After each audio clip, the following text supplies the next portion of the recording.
name's Kevin and this is my son Travis.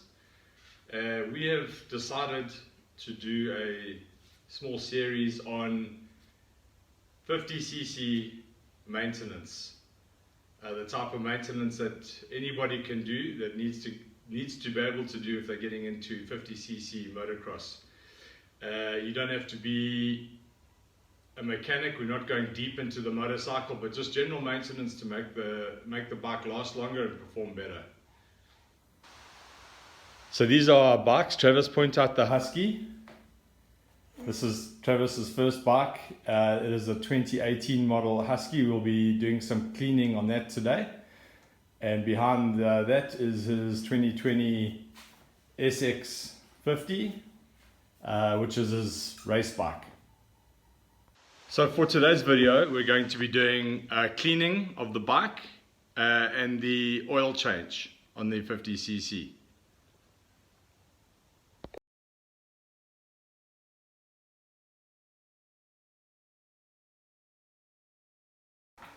And put it all together. Yeah. So what I've prepared right here now is just a small table of the type of the equipment that you're going to require.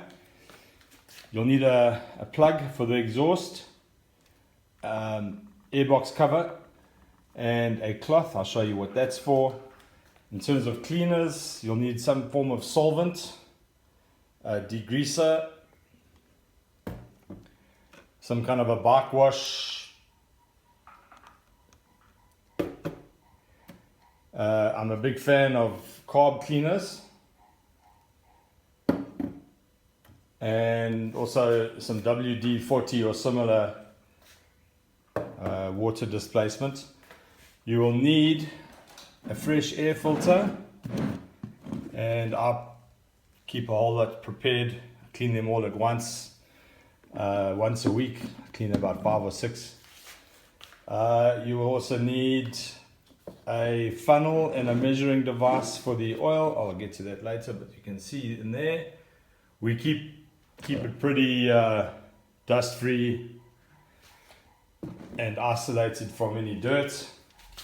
You'll need some ATF. We use the manufacturer's recommended Motrex ATF Dextron 3 for the clutch on the 50, and obviously a decent air filter oil. We use a sumpy in which we drain all the oil. It takes forever to fill. Paper towel, and a small toolbox like this is absolutely invaluable especially for small bikes like this. It's got all the metric stuff you need, the bits, etc.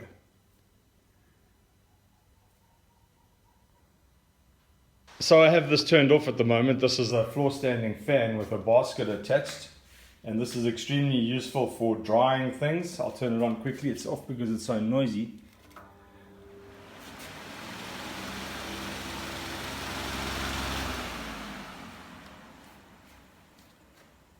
Yeah, so that is for accelerated drying of air filters, etc.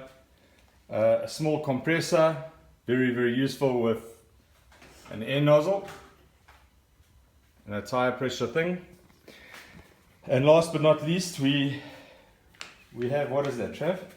A high pressure cleaner. A very small, very, very small high pressure cleaner for cleaning the bike, but not too powerful.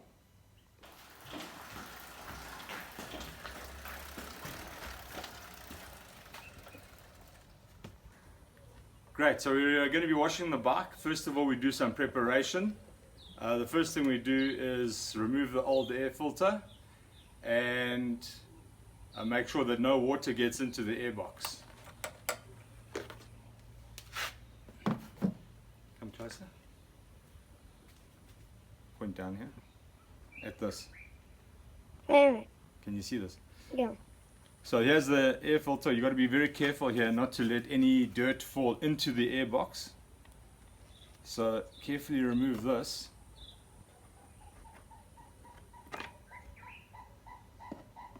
And here you can see all the dust from the last ride, and here you have to be extremely careful not to allow dirt to fall into the airbox itself.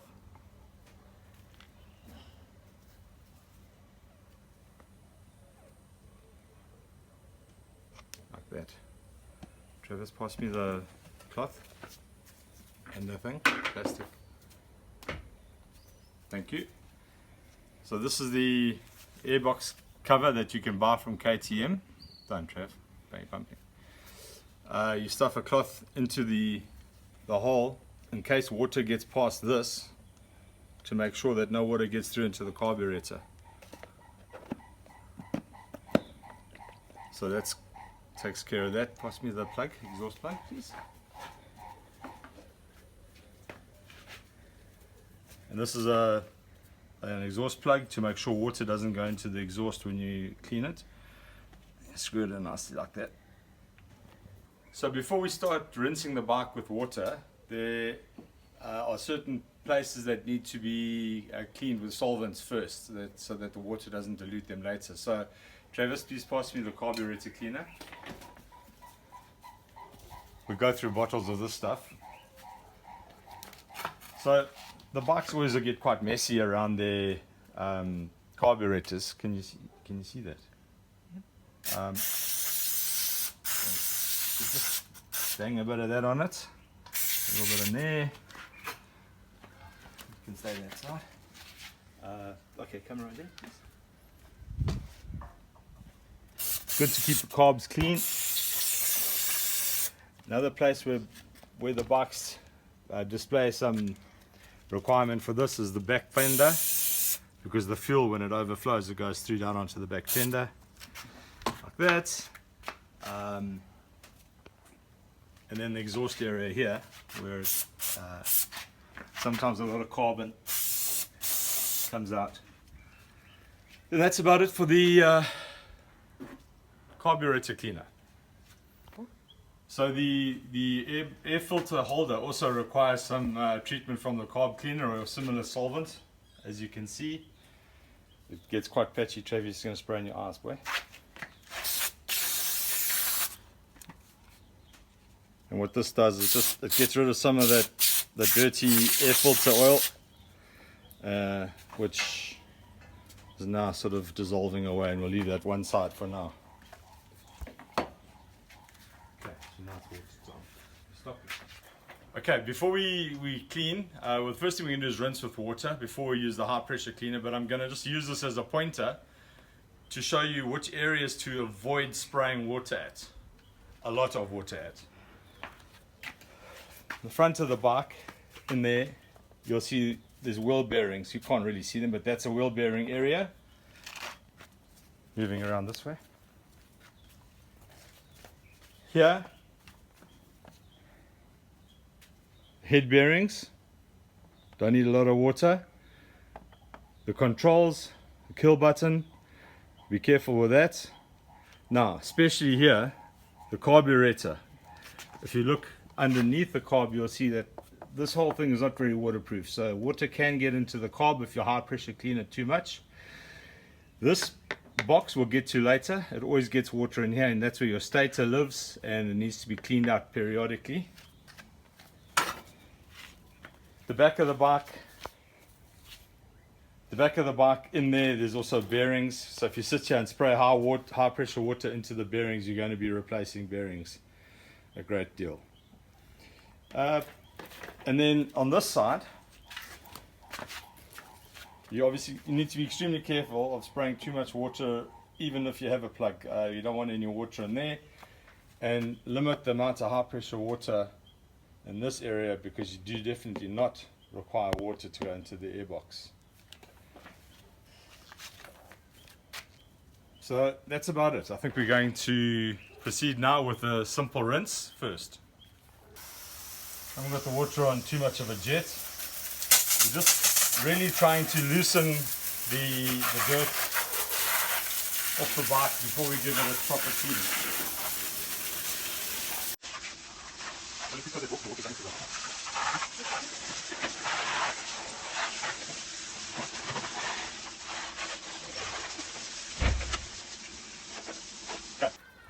Trav, let's see what you got there.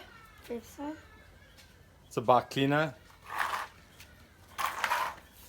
Proceed.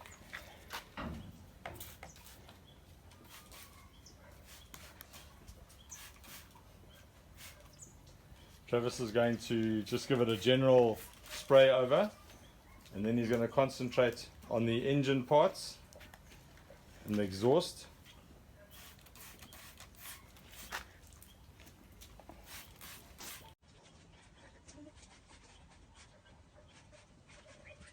Chain, back wheel, chain.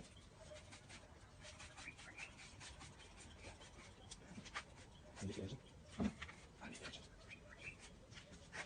Travis is going to come around this side and spray underneath. Now that's where the oil changing bolt is, so we have to make sure it's really clean under there. Right, thank you. So while we're waiting for the Prepsil to soak in, we're going to clean the chain. Now this chain isn't particularly dirty, but I figured we may as well just show you how I clean a chain, because they can get pretty grimy after race meetings. Okay. So what I have in here is some used solvent. The solvent's pretty expensive. So once it's cleaned air filters and so on, we contain it and we put it into a spray bottle like this for use on things like chains, sort of recycling. I keep something like this underneath to try and catch as much of the solvent as possible.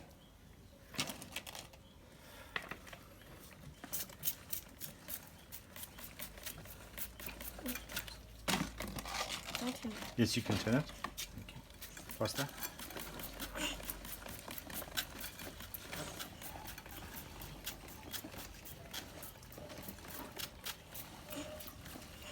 Thank you.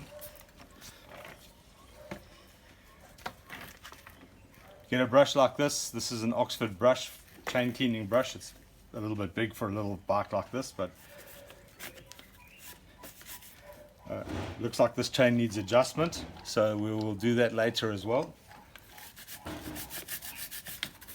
These 50cc chains, they stretch for nothing. Almost after every second or third ride you need to look at adjusting the chain. So we're just working the solvent into the chain now.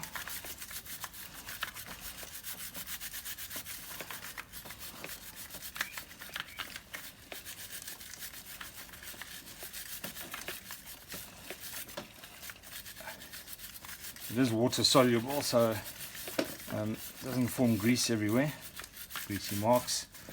Okay, that's it. Doesn't look like much, but you'll see later how it cleans up. Okay, so any waste products we put into the sumpy and later on dispose of it properly. So this was the solvent left over from the chain cleaning. You just put it in there and let it slowly but surely drain out. Right, let's go clean the bike. Right, we're about to start the high pressure cleaning. Once again, this bike wasn't particularly dirty, it wasn't a very muddy day that we last rode. But it's a good idea to clean the bike properly every single time it gets used. It helps you check over the bike for loose nuts and bolts and things that might have gone wrong, adjusting the chain, etc. So, start with the seats.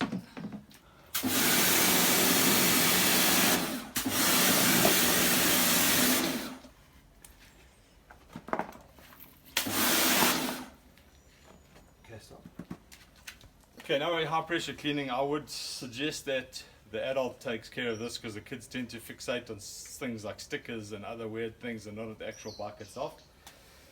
Usually the dirtiest parts of the bike are under the fenders, and under the engine itself and the exhaust.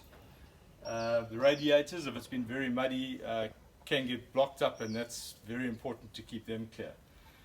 I use a very small low power high pressure cleaner so that you can't do any serious damage and the chance of water ingression is reduced.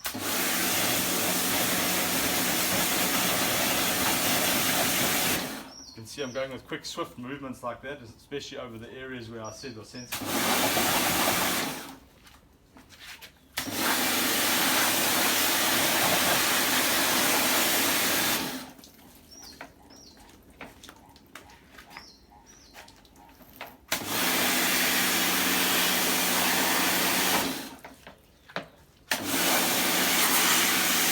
Behind the fork guards.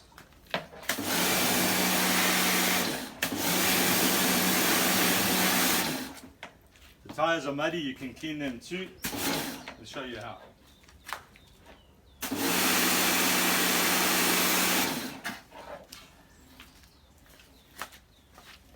Motocross chains don't have O-rings or Z-rings, so you can high pressure clean the chain as well, not going to damage it. Avoid the carburettor area as much as possible.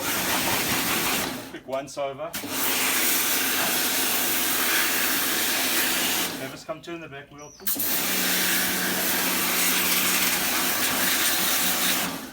This little thing here gets a lot of mud in it usually.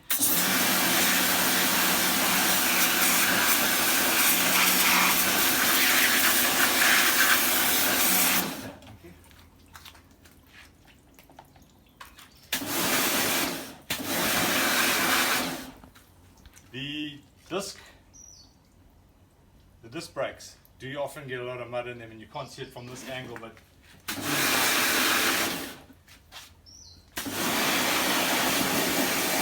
foot pegs get a lot of mud in them. Now I'm about to do the radiators from a distance. One on each side. So I've avoided putting too much water in the electronics as well as the throttle body. Avoided the airbox area as much as possible, the carburetor area as much as possible. So that's it, we can let it dry. So while we're waiting for the bike to dry, we're just going to look at the chain. This is way too slack. It should be like there somewhere. Okay, so what you need is a size 19. 18. 19, thanks Travis, and a 13. Okay. And what we need to do is effectively move the wheel back, which will make the chain a little bit tighter. So take the 19.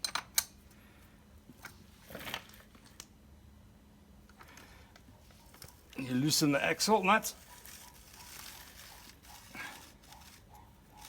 Just a little.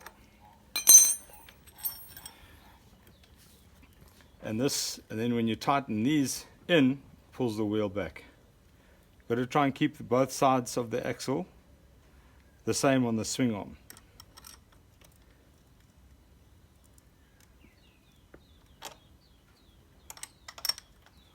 So there it's given it approximately a turn.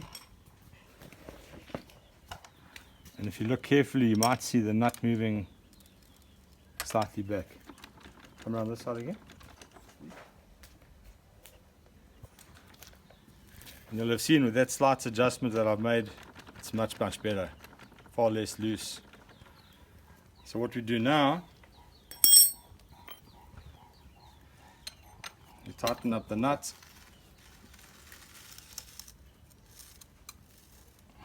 And some people do this.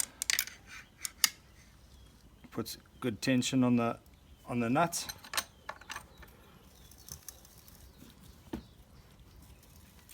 Tighten it good, and then you tighten your lock nuts, and the same on this side. And there we take this out. There you have a chain that's tighter, running true. Okay, so here we have the seat and the airbox cover. I've just given this a scrub. I'm going to dry it with the compressor, but you can let it dry normally if you've got time. And I'm going to put the seat in front of my fan. Now, just a note on the seat is this section of the seat here is actually at the top of the airbox. So you need to make sure that this is kept clean and dust free. This is going to dry the seat.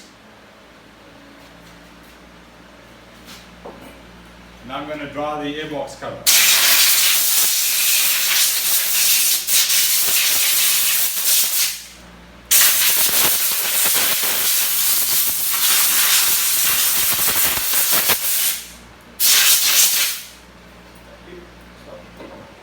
Can you see me? Yep. Okay, we have now washed the bike. It's pretty much dried on its own. But before we go and change the oil, we want to make sure that there's no moisture inside the engine from the washing. So we're going to start the bike outside and run it for a bit to also warm up the transmission oil slightly and to get ready for the oil change. First thing we do is we take that out. Come closer, Trav. Come much closer to you. And we're going to carefully remove the airbox cleaning cover, like that, and the cloth inside. We'll cover air filter cleaning at another stage. Come, Trev. Come here, clutch. Okay, you can see the hole that it needs to cover. Put it in neatly.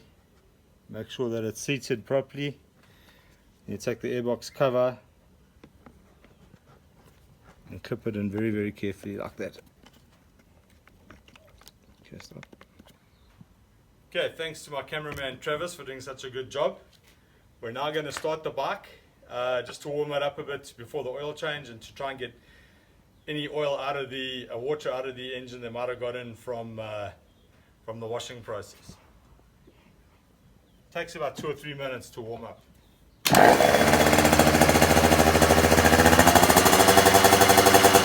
We're going to do the oil change.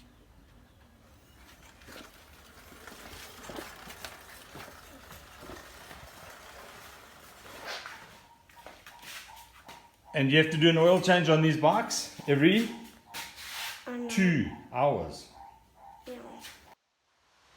Right, we're prepared now for the oil change, and this is what we have in readiness for that.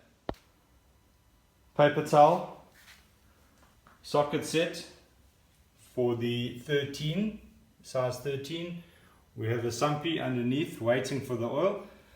And we have Travis on this side who's going to take the filler cap off and put it down safely.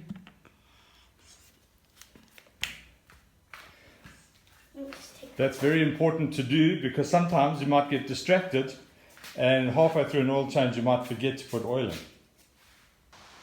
Okay, so there is the oil sump drain plug. It's a size 13 metric.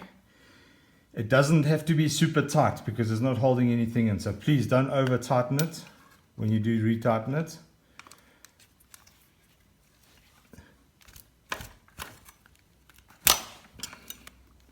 It was actually a bit tight. It's got a washer, a brass or copper washer, which you must try to avoid having fall into your sumpy. Usually I'll just get a piece of paper. Give me a little piece.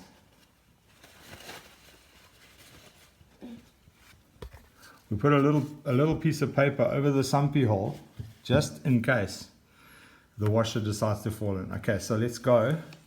At a certain point it becomes quite loose, and if you're quite deep you can just get your finger in there and pull.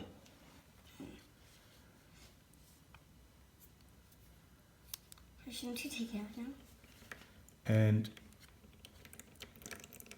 what we have here, leave it on a triangle. You'll see there's some black residue on there, and a lot of that is magnetic bits that come off the clutch. So this is after 2 hours. Every 2 hours you're going to be changing the oil. Fortunately, it only takes 200 milliliters of Motrex, so that's not awfully expensive considering the prolonged engine life. This is busy cleaning the magnetic residue off the magnetic okay,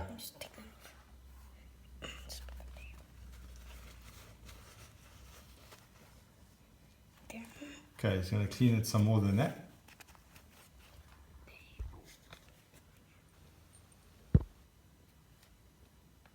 So what I'm going to do now is show you that if you tilt the bike like this, a lot more comes out.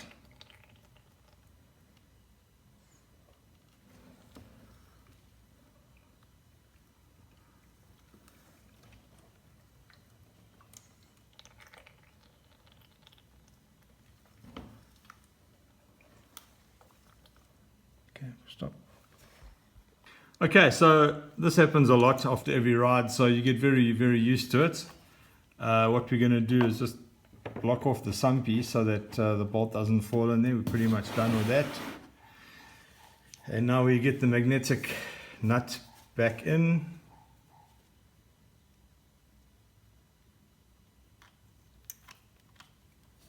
Careful not to cross thread it. Goes on really easy. And as I said before, don't over tighten it. Right, so here we have the original Stator that came in this bike, and you can see how rusted it is. This was before I knew how to look after a Stator. And these are like R1,000 or something like that. And when these go wrong, the bike just stops or doesn't rev out. This is located inside this housing here. Right. So for the Stator job, we need a size 8. It needs to be really thin to be able to get to those 3 bolts.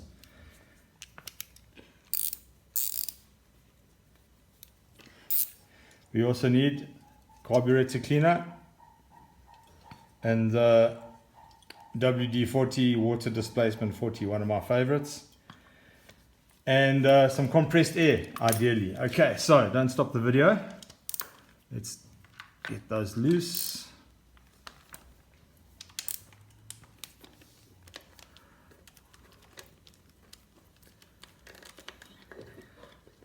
These two are longer. That is the short one because it's near the head.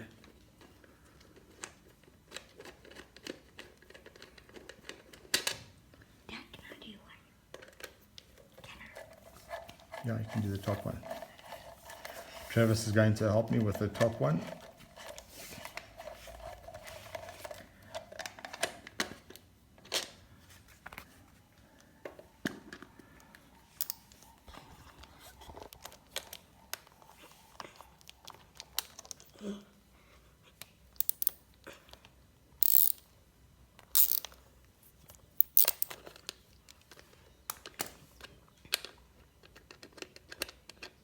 Okay, stop. No, you're fine.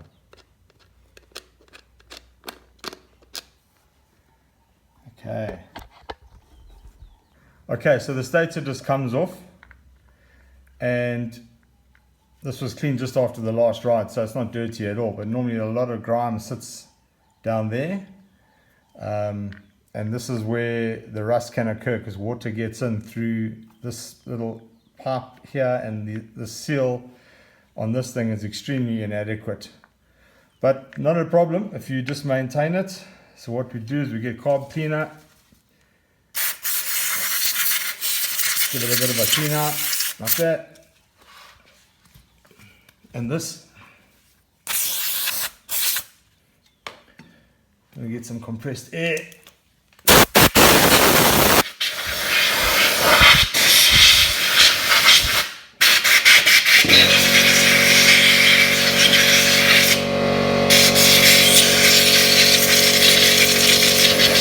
Okay, so the compressor stopped now. We've cleaned it with our cleaner, and now we're just going to put some WD-40 in and spray that slightly as well.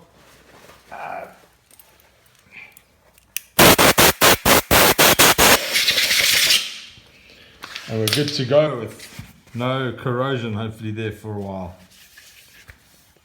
Yeah, just hang on, wait. Don't forget, that's the short bolt, and these are the longer bolts. Done this a million times.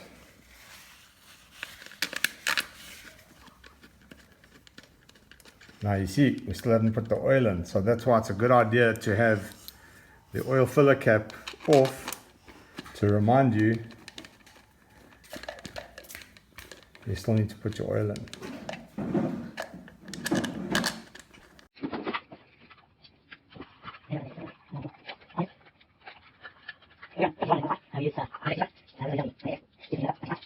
Good, while I'm here, just take some WD-40 and you spray it on the petcock. These things are famous for seizing, and you run it up and down a bit.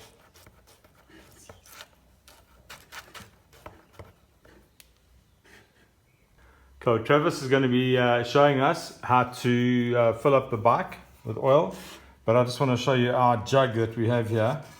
It's 200 mils. It's quite difficult to read, so what I did was I put a piece of black tape at the 200 mil mark, so it's easy. Go for it.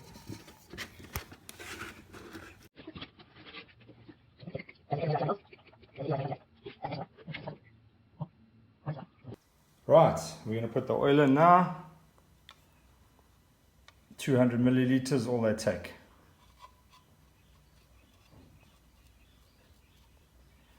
Travis is going to hold it there for a while to get every last drop out.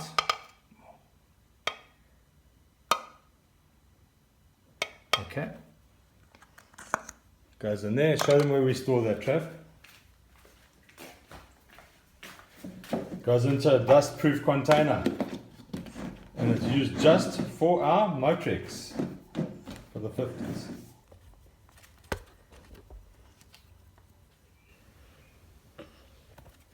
Right, so there we have the 50cc oil change. Hi guys, it's Kevin on 50cc Maintenance. Today we're going to be doing a spark plug change on the 50.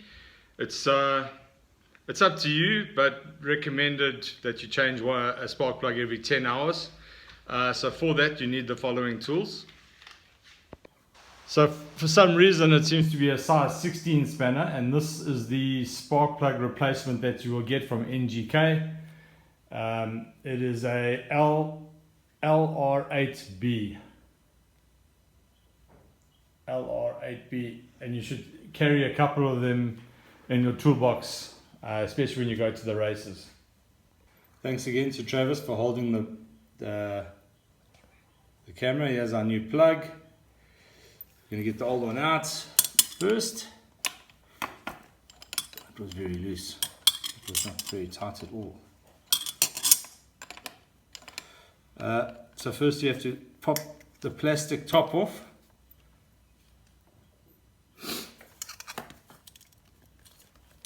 Like that.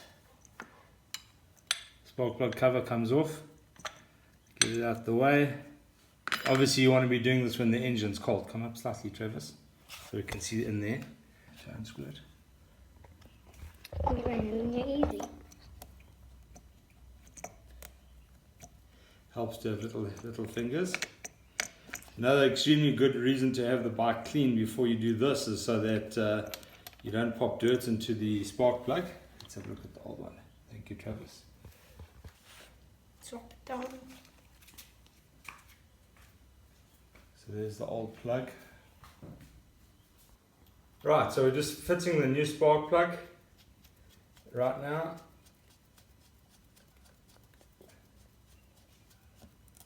They do seem to vibrate loose from all the high frequency vibrations that these bikes produce, so you might want to just keep an eye on that. Mine was incredibly loose. There. Okay, Trev, come on this side. Thanks again to Travis for our camera work. Here I've got some switch cleaner. I've just noticed that the spark plug cap is quite dirty and probably quite dirty inside. So we're just going to give it a bit of a clean up.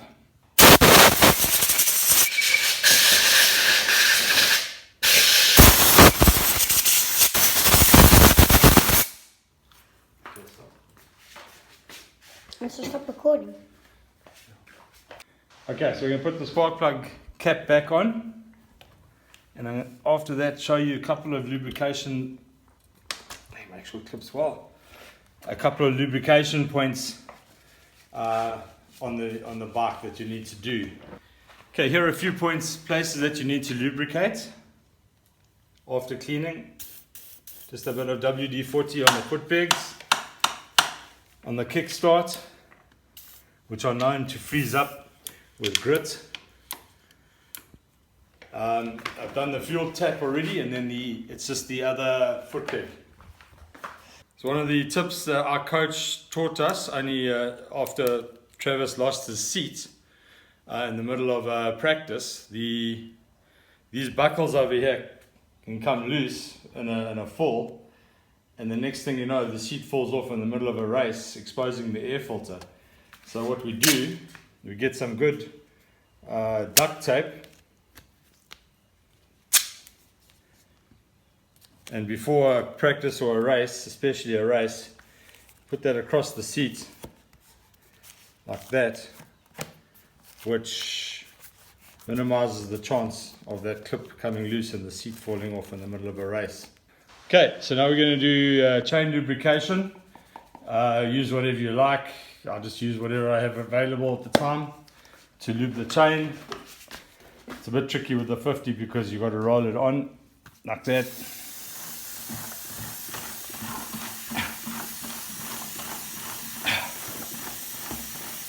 Makes a hang of a mess, and then you just quickly wipe it up with paper towel. Okay. Just wipe the excess off here. It's going to get dirty.